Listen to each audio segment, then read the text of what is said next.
First, let me wish you a happy new year. I know we're all looking forward to a better year than 2020.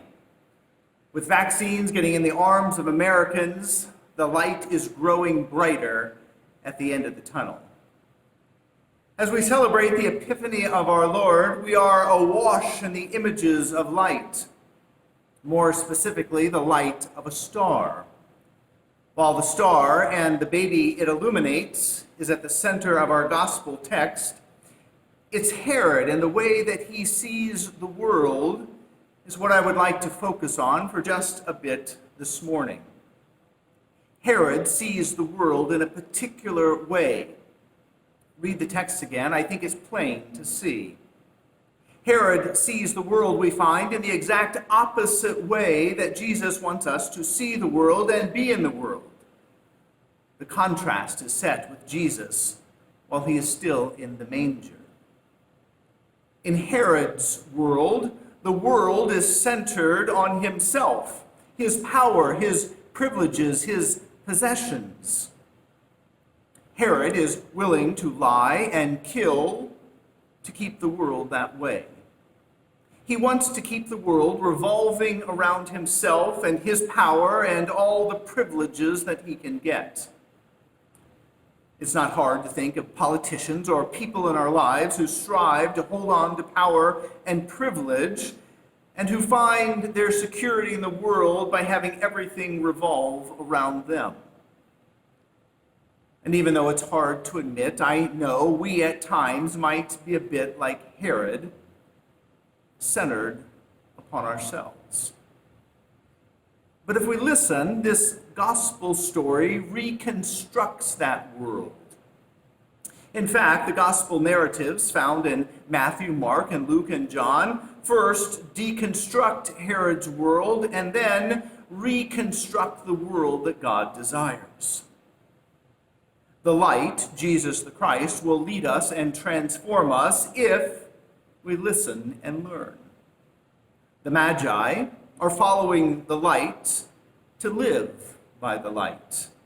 And the light leads them not just to the city, but to a village. Not to a place, but to a house. Not to a king, but a child. And their gifts they lay before him. The child, the very mystery of God revealed, draws us and all things into God. At the center, we discover Jesus, the exact opposite of Herod. Remember, in Herod's world, the world is centered on himself, his power, his privileges, his possessions. In Jesus' world, the newly reconstructed world, that world is centered on the other, the neighbor. Not power, but unconditional love. Not privileges, but serving. Not possessions, but giving.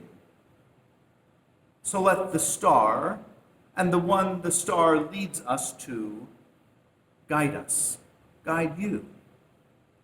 Jesus will show us a whole new way to see the world, a whole new way to be in the world. One with God at the center, not us at the center. One centered on the way of Jesus rather than the way of Herod. Arise, shine, for our light has come. I would like to conclude this morning with a poem by Alfred Lloyd Tennyson. It is a poem for the new year. If we ever needed a new year, 2021 is it. I will read as written with its non-inclusive language, so sorry for that. It's titled A New Year's Poem. Ring out, wild bells, to the wild sky, the flying cloud, the frosty light. The year is dying in the night. Ring out, wild bells, and let him die.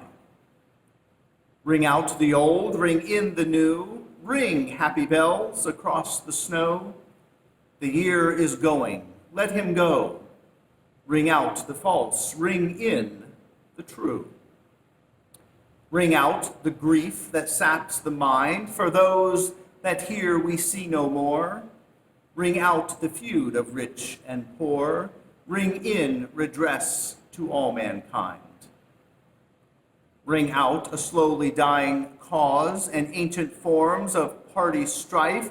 Ring in the nobler modes of life with sweeter manners, purer laws. Ring out the want, the care, the sin, the faithless coldness of the times. Ring out my mournful rhymes, but ring the fuller minstrel in. Ring out false pride in place and blood, the civic slander and the spite. Ring in the love of truth and right. Ring in the common love of good. Ring out old shapes of foul disease. Ring out the narrowing lust of gold. Ring out the 1,000 wars of old. Ring in the 1,000 years of peace. Ring in the valiant man and free, the larger heart, the kindlier hand. Ring out the darkness of the land. Ring in the Christ that is to be. My brothers and sisters of North Riverdale, may we ring in the new year with all that is light-filled and holy. The light is here. Happy Epiphany. Amen.